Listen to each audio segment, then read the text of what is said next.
नमस्कार विद्यार्थियों, स्वागत है आपका बानसूर पीजी कॉलेज बानसूर के इस ऑनलाइन प्लेटफॉर्म पर। प्यारे विद्यार्थियों, आज हम सबसे प्रसिद्ध जो पद है लोकपाल, उसके बारे में अध्ययन कर रहे हैं। लोकपाल क्या है, लोकपाल के बारे में हम डिटेल से अध्ययन करेंगे।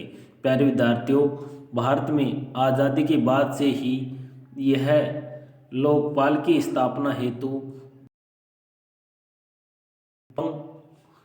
ने संघर्ष किया था और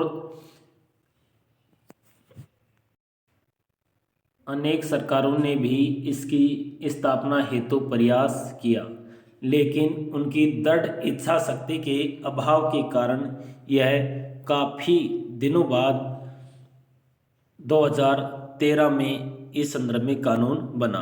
तो आइए शुरुआत करते हैं, लोकपाल क्या है। प्यारे विद्यार्थियों, विश्व में पहला ओम्बुड्समैन 1809 में स्वीडन में स्थापित हुआ था।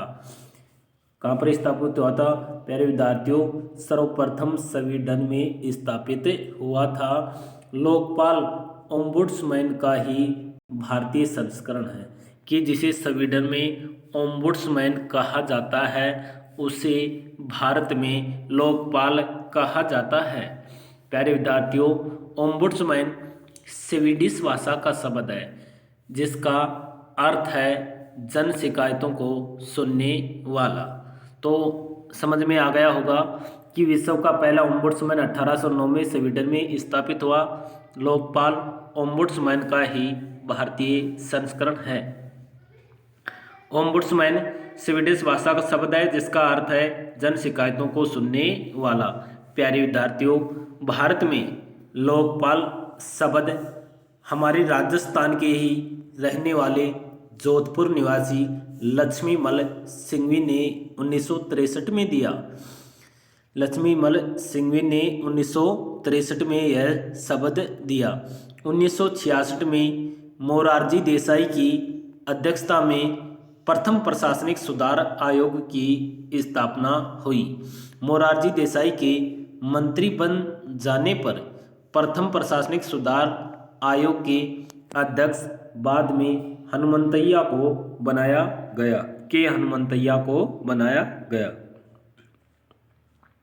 प्रथम प्रशासनिक सुधार आयोग ने अपना अंतिम प्रतिवेदन, अपना अंतरिम प्रतिवेदन 1968 में दिया।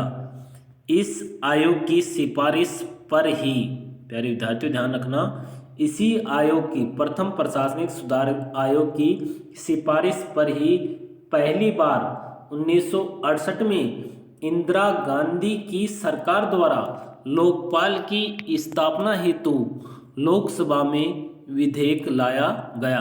तो ध्यान रखना, पहली बार ये जो विधेयक आता है 1968 में आता है। किसकी सरकार में? इंदिरा गांधी की कांग्रेस सरकार में। किस आयोग की सिफारिश पर लाया जाता है? तो प्यारे विद्यार्थियों, प्रथम प्रशासनिक सुधार आयोग की सिफारिश पर यह बिल लाया जाता है। प्रथम प्रशासनिक सुधार आयोग के अध्यक्ष कौन थे? तो प्रथम प्रशासनिक सुधार आयोग के अध्यक्ष मोरारजी देसाई थे, लेकिन बाद में वे मंत्री बन जाने से उनके स्थान पर के हनुमंतैया को इसका अध्यक्ष बनाया गया। प्यारे विद्यार्थियों, इस संदर्भ में यह भी ध्यान रखना होगा कि भारत में लोकपाल शब्द किसने दिया? तो भारत में लोकपाल शब्द लक्ष्मीमल सिंघवी ने दिया। उम्मीद है अब तक की जो जानकारी हमने आपको दी है वह आपको समझ में आ गई होगी। चलते हैं नेक्स्ट।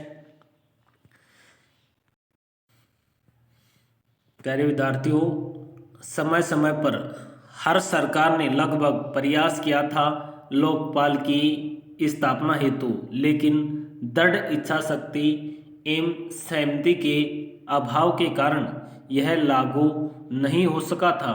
हम चर्चा करेंगे कि कौन कौन सी सरकारों द्वारा लोकपाल की स्थापना हेतु प्रयास किए गए। तो प्यारे विद्यार्थियों, पहली बार प्रयास इंदिरा गांधी की सरकार के द्वारा किया गया। इंदिरा गांधी की कांग्रेस सरकार द्वारा पहला प्रयास किया गया इस संदर्भ में।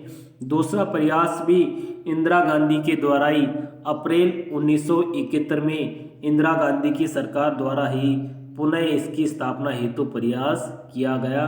पुनः इस संदर्भ में बिल लाया गया, लेकिन लोकसभा के विघटन हो जाने से यह बिल पारित नहीं हुआ।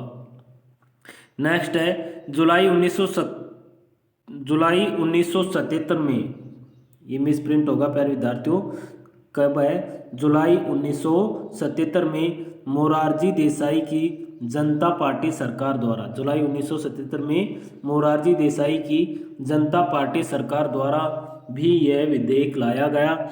इसके बाद में अगस्त 1985 में राजीव गांधी की कांग्रेस सरकार द्वारा इस हेतु पुनः प्रयास किए गए, लेकिन अब तक के ये सभी प्रयास निष्फल रहे क्योंकि इसमें सहमति का अभाव था। नेक्स्ट 1989 में वीपी सिंह की राष्ट्रीय मोर्चा सरकार ने भी इस संदर्भ में प्रयास किए। इसके बाद 1996 में एचडी देवगौड़ा की संयुक्त मोर्चा सरकार ने भी लोकपाल की स्थापना हेतु प्रयास किए, लेकिन प्रयास असफल रहे। नेक्स्ट 1998 में अटल बिहारी वाजपेयी की भाजपा सरकार द्वारा इस हेतु प्रयास किए गए।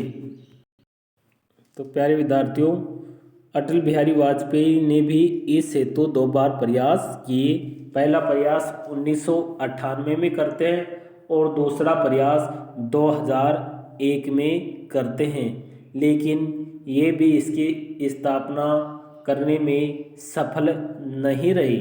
प्यारे विद्यार्थियों, अगस्त 2001 में मनमोहन सिंह की यूपीए सरकार द्वारा बिल पेश किया गया, लेकिन बिल को वापस ले लिया गया और दिसंबर 2011 में पुनः यह बिल यूपीए सरकार के द्वारा मनमोहन सिंह की सरकार के द्वारा यह बिल पेश किया गया और यह बिल पारित हो गया। तो अब तक यह बिल 10 बार लाया गया था, 10वीं बार यह बिल पारित हुआ। प्यारे विद्यार्थियों, यह बिल जो अंतिम बार लाया गया था 27 दिसंबर 2011 को लोकसभा में विचारार्थ रखा और लोकसभा ने इसे पारित कर दिया। बाद में यह बिल राज्यसभा में जाता है। राज्यसभा में इस संदर्भ में असहमति उत्पन्न हो जाती है और राज्यसभा अपने कुछ संशोधनों के साथ 17 दिसंबर 2013 को इस बिल को पारित कर देती है तथा राज्यसभा के संशोधनों को लोकसभा के द्वारा मान लिया जाता है। लोकसभा 18 दिसंबर 2013 को राज्यसभा के संशोधनों को मान्यता दे देता है तथा लोकपाल व लोकायुक्त विधेयक 2013 1 जनवरी 2014 को राष्ट्रपति ने अपनी स्वीकृति दे दी। तो प्यारे विद्यार्थियों, इस बिल पर राष्ट्रपति अपनी स्वीकृति कब देता है? 1 जनवरी 2014 को राष्ट्रपति अपनी स्वीकृति दे देता है तथा 16 जनवरी 2014 से यह लोकपाल एवं लोकायुक्त अधिनियम 2013 लागू हो जाता है। तो प्यारे विद्यार्थियों, ध्यान रखना, लोकपाल एवं लोकायुक्त जो अधिनियम होता है वह 16 जनवरी 2014 से प्रभावी हो जाता है। राष्ट्रपति इस पर 1 जनवरी 2014 को हस्ताक्षर कर देता है। तो उम्मीद है आपको यह समझ में आ रहा होगा। प्यारे विद्यार्थियों,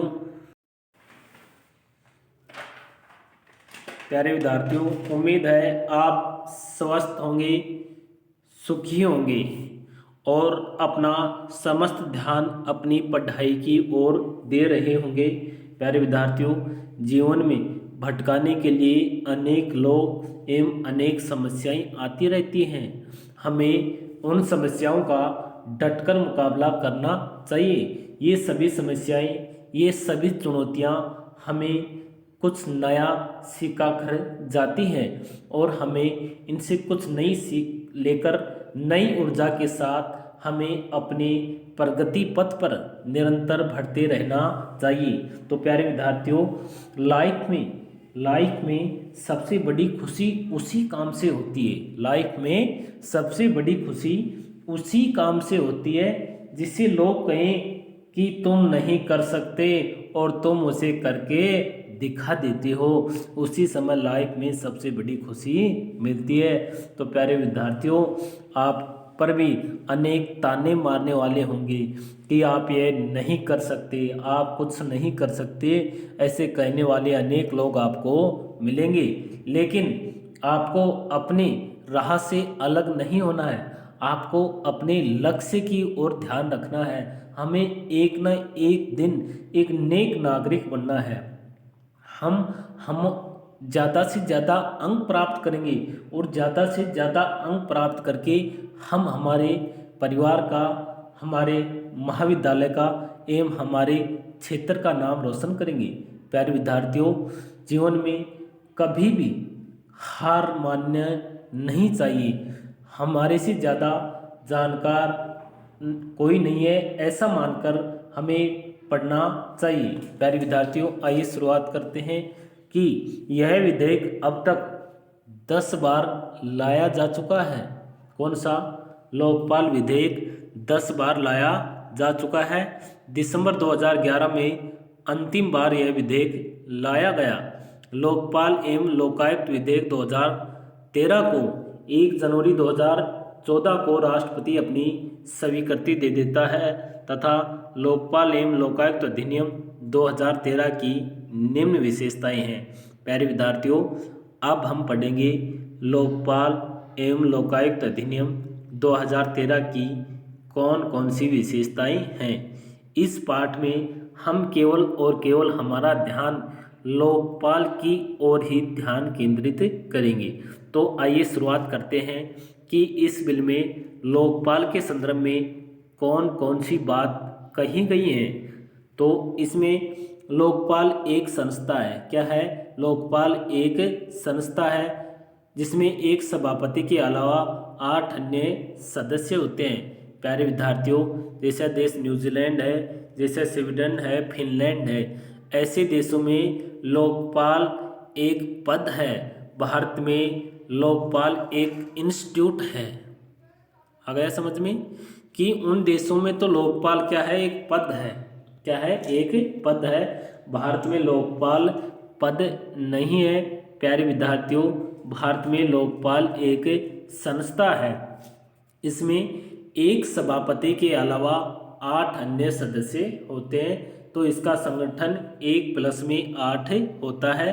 एक इसका अध्यक्ष या सभापति होता है और 8 अन्य सदस्य होते हैं। प्यारे विद्यार्थियों, इस फोटो में आप देख पा रहे होंगे, ये है भारत के प्रथम व वर्तमान लोकपाल के सभापति पिनाकी चंद्र घोष। इसे पीसी घोष भी कहते हैं। अब योग्यताएं क्या है लोकपाल के लिए? लोकपाल के सभापति के लिए योग्यता क्या है और लोकपाल के सदस्य के लिए योग्यताएं क्या है, उनके बारे में हम अध्ययन करेंगे। तो प्यारे विद्यार्थियों, सभापति के पद पर उस व्यक्ति को नियुक्त किया जाएगा जो या तो सर्वोच्च न्यायालय में मुख्य न्यायाधीश हो अथवा मुख्य न्यायाधीश रह चुका हो, या सर्वोच्च न्यायालय में न्यायाधीश हो अथवा न्यायाधीश रह चुका हो, या समाज का प्रबुद्ध वर्ग का व्यक्ति हो। तो प्यारे विद्यार्थियों, आपको समझ में आ गया होगा कि सभापति के पद के लिए उन्होंने योग्यताएं जो निर्धारित की, उसमें वो कहते हैं कि सर्वोच्च न्यायालय में मुख्य न्यायाधीश हो या मुख्य न्यायाधीश रह चुका हो। दूसरी कहता है कि सर्वोच्च न्यायालय में न्यायाधीश हो, वर्तमान न्यायाधीश हो, या न्यायाधीश रह चुका हो। तीसरी विशेषता योग्यता बताता है कि वह समाज का प्रबुद्ध वर्ग का व्यक्ति हो।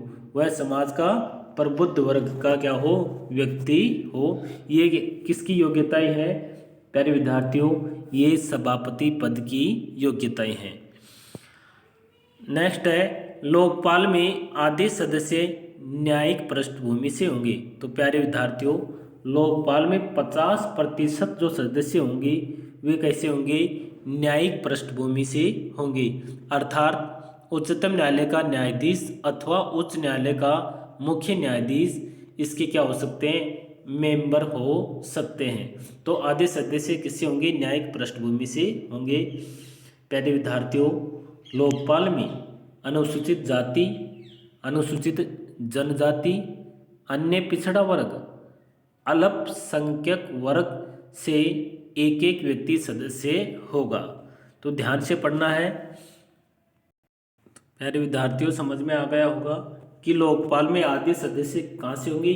न्यायिक पृष्ठभूमि से। लोकपाल में SC, ST, OBC, महिला तथा अल्पसंख्यक वर्ग से एक एक सदस्य होगा। प्यारे विद्यार्थियों, जहाँ पर भी नहीं समझ में आ रहा है आप वीडियो को बैक ले जाकर समझ सकते हैं, पुनः बार बार देखकर आप समझ सकते हैं। इसके बाद भी किसी भी प्रकार का आपका कोई डाउट है तो आप मुझसे संपर्क कर सकते हैं। हम आपकी सभी समस्याओं का हल करने के लिए निरंतर तत्पर रहते हैं। प्यारे विद्यार्थियों, आइए चलते हैं। अब हम पढ़ेंगे न्यूनतम आयु कि लोकपाल में नियुक्त होने के लिए न्यूनतम आयु क्या निर्धारित की गई है। प्यारे विद्यार्थियों, लोकपाल में नियुक्त होने हेतु न्यूनतम आयु 45 वर्ष होनी चाहिए। इसके अलावा वह किसी भी राजनीतिक दल से संबंधित नहीं होना चाहिए। वह किसी लाभ के पद पर भी आसीन नहीं होना चाहिए। ये क्या है? लोकपाल के लिए निर्धारित योग्यताएं या निर्धारित शर्तें। ये न्यूनतम आयु कितनी होनी चाहिए? 45 वर्ष, तथा वह किसी राजनीतिक पार्टी से संबंधित नहीं होना चाहिए और वह किसी लाभ के पद पर आसीन नहीं होना चाहिए। नेक्स्ट है नियुक्ति। लोकपाल की नियुक्ति कोलिजियम की सिफारिश पर राष्ट्रपति द्वारा की जाती है। प्यारे विद्यार्थियों, लोकपाल की नियुक्ति कोलिजियम की सिफारिश पर राष्ट्रपति द्वारा की जाती है। नोट, अब इसके कोलिजियम में कौन कौन शामिल होते हैं इसके बारे में हम चर्चा करेंगे। प्यारे विद्यार्थियों, भारत का मुख्य न्यायाधीश, लोकसभा अध्यक्ष, लोकसभा में विपक्ष के नेता तथा राष्ट्रपति द्वारा नियुक्त एक अन्य व्यक्ति इस कोलिजियम का सदस्य होता है तथा इस कोलिजियम की अध्यक्षता भारत के प्रधानमंत्री करेंगे। तो इसकी अध्यक्षता कौन करेंगे? भारत के प्रधानमंत्री। तथा इसमें जो मेंबर के रूप में होंगे, एक तो चीफ जज ऑफ इंडिया, भारत के मुख्य न्यायाधीश, लोकसभा अध्यक्ष, लोकसभा में विपक्ष के नेता तथा एक व्यक्ति ऐसा होगा जिसकी नियुक्ति राष्ट्रपति द्वारा की जाएगी। प्यारे विद्यार्थियों, राष्ट्रपति की यह सविवेकी शक्ति नहीं है, इस हेतु भी कोलिजियम बना हुआ है। उस कोलिजियम में भारत के मुख्य न्यायाधीश, लोकसभा अध्यक्ष, लोकसभा में विपक्ष के नेता तथा प्रधानमंत्री मिलकर एक व्यक्ति का नाम राष्ट्रपति को सुझाते हैं और राष्ट्रपति उसी व्यक्ति को इस कोलिजियम में नियुक्त करता है। तो हम कह सकते हैं इस कोलिजियम में कुल 5 सदस्य होते हैं, प्रधानमंत्री समेत। नेक्स्ट है दर्जा।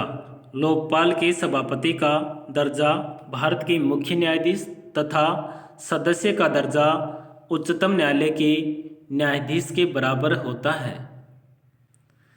कार्यकाल। प्यारे विद्यार्थियों, इनका कार्यकाल 5 वर्ष या 70 वर्ष की आयु जो भी पहले हो, इनका कार्यकाल निर्धारित है। सबसे इम्पोर्टेंट बात यह है कि सेवानिवृत्ति के पश्चात भारत सरकार या किसी भी राज्य सरकार के अधीन कोई लाभ का पद धारण नहीं कर सकते। कि जो लोकपाल के सभापति और लोकपाल के सदस्य भारत सरकार और राज्य सरकार के अधीन किसी भी प्रकार का कोई लाभ का पद धारण नहीं कर सकते। नेक्स्ट है हटाना। कि लोकपाल के सदस्यों को कैसे हटाया जाता है, लोकपाल के सभापति को कैसे हटाया जाता है। तो प्यारे विद्यार्थियों, इस संदर्भ में संसद में 100 सदस्यों द्वारा राष्ट्रपति के समक्ष प्रस्ताव रखा जाएगा। कदाचार अथवा अक्षमता के आरोप में प्रस्ताव लाया जा सकता है। राष्ट्रपति सर्वोच्च न्यायालय से इस प्रस्ताव की जांच करवाते हैं। आरोप सही पाए जाने पर राष्ट्रपति उसे हटाते हैं। जांच के दौरान राष्ट्रपति उसे निलंबित भी कर सकते हैं। तो प्यारे विद्यार्थियों, समझ में आ गया होगा कि कम से कम अपनी संसद के 100 सदस्य राष्ट्रपति के समक्ष इस संदर्भ में प्रस्ताव लेकर जाते हैं और राष्ट्रपति इन पर लगे गए कदाचार और अक्षमता के आरोपों की जांच किससे करवाता है? सर्वोच्च न्यायालय से करवाता है। कि सर्वोच्च न्यायालय की जांच में यदि आरोप सही पाए जाते हैं तो राष्ट्रपति उसे हटा सकता है, लेकिन ध्यान रखना जांच के दौरान राष्ट्रपति उसे निलंबित भी कर सकता है। प्यारे विद्यार्थियों, हम सर्वोच्च न्यायालय भी पढ़ते हैं। सर्वोच्च न्यायालय के न्यायाधीशों पर भी महाभियोग लगाया जाता है, लेकिन सर्वोच्च न्यायालय के न्यायाधीशों को जांच के दौरान उन्हें निलंबित नहीं किया जा सकता। केवल और केवल बात करें तो लोकपाल के सदस्यों एवं लोकपाल के सभापति यदि उस पर भ्रष्टाचार के आरोप लग रहे हैं तो उनकी जांच के दौरान उसे निलंबित किया जा सकता है। उम्मीद है आपको अब यह समझ में आ गया होगा। नेक्स्ट है लोकपाल की शक्तियाँ। प्यारे विद्यार्थियों, लोकपाल को न्यायिक कार्यपालिक शक्तियाँ प्राप्त है। इसमें कुछ न्यायिक शक्तियाँ निम्न है। CPC 1908 के तहत लोकपाल को निम्न न्यायिक शक्तियाँ प्राप्त है, जैसे सम्मन जारी करना, शपथ पत्र पर गवाही लेना, गवाही की ऑडियो वीडियो रिकॉर्डिंग करना। प्यारे विद्यार्थियों, इन्हें हम न्यायिक शक्तियाँ क्यों कह रहे हैं? क्योंकि ये जो सभी कार्य हैं, सम्मन जारी करना, शपथ पत्र पर गवाही लेना, गवाही की ऑडियो वीडियो रिकॉर्डिंग करना, ये सभी कार्य न्यायालय से संबंधित हैं। इस कारण हम कह सकते हैं कि ये लोकपाल की न्यायिक शक्तियाँ हैं। कौन कौन सी? सम्मन जारी करना, शपथ पत्र पर गवाही लेना, गवाही की ऑडियो वीडियो रिकॉर्डिंग करना। नेक्स्ट है कि लोकपाल आरोपित अधिकारी के स्थानांतरण के आदेश भी दे सकता है। तो प्यारे विद्यार्थियों, वह कार्यपालिक शक्ति भी रखता है और वह आरोपित अधिकारी के स्थानांतरण का आदेश भी दे सकता है। CBI जांच करवा सकता है, वह किसी भी मामले की CBI जांच करवा सकता है। इस दौरान CBI लोकपाल के प्रति उत्तरदायी होगी। प्यारे विद्यार्थियों, ध्यान रखना होगा, जब लोकपाल किसी मामले में CBI जांच करवाता है तो CBI इस दौरान लोकपाल के प्रति ही क्या होगी? उत्तरदायी होगी। नेक्स्ट विशेषता है लोकपाल के स्वयं के न्यायालय होंगे। लोकपाल के स्वयं के न्यायालय होंगे। लोकपाल 3 माह में मामलों का निपटारा करेगा या 3 माह में निपटारा करना होगा, लेकिन अधिकतम अवधि 12 माह होगी। दोषी अधिकारी से भ्रष्टाचार की राशि भी वसूल कर सकता है। दोषी अधिकारी की संपत्ति भी कुर्क कर सकता है। ये लोकपाल की प्रमुख शक्तियाँ। प्यारे विद्यार्थियों, अब हम पढ़ेंगे लोकपाल के क्षेत्राधिकार और सबसे इम्पोर्टेंट है प्यारे विद्यार्थियों, बार बार यदि हम कंपटीशनों में बैठते हैं तो कंपटीशनों में भी यह क्वेश्चन बार बार आता है कि लोकपाल के दायरे में कौन आता है, कौन नहीं आता। उसी संदर्भ में हम पढ़ेंगे कि लोकपाल का क्षेत्राधिकार कहाँ तक है। तो प्यारे विद्यार्थियों, पहला है प्रधानमंत्री भी लोकपाल में के दायरे में आते हैं। प्रधानमंत्री भी किसके दायरे में आते हैं? लोकपाल के दायरे में आते हैं, लेकिन उनके द्वारा परमाणु ऊर्जा, आंतरिक सुरक्षा, विदेशी संबंध तथा लोक व्यवस्था के बारे में लिए गए निर्णय इससे बाहर होते हैं। तो प्रधानमंत्री इसके दायरे में आते हैं, लेकिन प्रधानमंत्री की परमाणु ऊर्जा से संबंधित, प्रधानमंत्री की आंतरिक सुरक्षा से संबंधित, प्रधानमंत्री के विदेशी संबंध तथा लोक व्यवस्था के बारे में लिए गए निर्णय इससे बाहर होते हैं। नेक्स्ट आते हैं केंद्रीय सरकार के सभी वर्तमान मंत्री तथा पूर्व मंत्री भी लोकपाल के दायरे में आते हैं। नेक्स्ट, सभी वर्तमान सांसद तथा पूर्व सांसद भी लोकपाल के दायरे में आते हैं। नेक्स्ट, इसका क्षेत्राधिकार है अखिल भारतीय सेवाओं की सभी अधिकारी एवं सेवानिवृत्त अधिकारी की जो सभी अखिल भारतीय सेवाओं के अधिकारी हैं और सेवानिवृत्त अधिकारी इसके दायरे में आते हैं।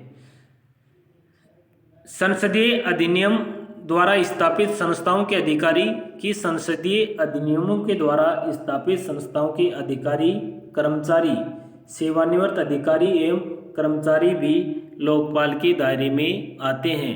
प्यारे विद्यार्थियों, विश्व के किसी भी भाग में कार्यरत भारत सरकार का अधिकारी व कर्मचारी लोकपाल के दायरे में आते हैं। तो प्यारे विद्यार्थियों, अब आपको यह समझ में आ गया होगा। जहाँ पर भी कम समझ में आ रहा है तो आप वीडियो को पीछे ले जाकर बार बार देखकर इसे समझ सकते हैं। तो चलते हैं नेक्स्ट। लोकपाल स्वयं किसी प्रकार की कोई सजा नहीं देता। लोकपाल का स्वयं का न्यायालय होता है, वही न्यायालय इसकी सजा देता है। तो ध्यान रखना, लोकपाल स्वयं किसी प्रकार की कोई सजा नहीं देता। सबसे इम्पोर्टेंट बात यह है कि लोकपाल ऐसे मामलों की सुनवाई नहीं करेगा जो 7 वर्ष पुराने हैं। प्यारे विद्यार्थियों, लोकपाल 7 वर्ष पुराने मामलों की सुनवाई नहीं करेगा। नेक्स्ट बात है, झूठी शिकायत करने पर 1 लाख का जुर्माना तथा 1 वर्ष की सजा भी हो सकती है। इस कारण हम कह सकते हैं कि लोकपाल में हम झूठी शिकायत नहीं दर्ज करा सकते। प्यारे विद्यार्थियों, यह हमारा लोकपाल का चैप्टर इस तरह से कंप्लीट होता है। इस संदर्भ में किसी भी प्रकार का कोई डाउट है तो आप मुझसे संपर्क कर सकते हैं। प्यारे विद्यार्थियों, आप अपनी पढ़ाई को निरंतर बनाए रखिए और जीवन में आगे बढ़ते रहिए। जय हिंद, जय भारत। आपका दिन शुभ रहे।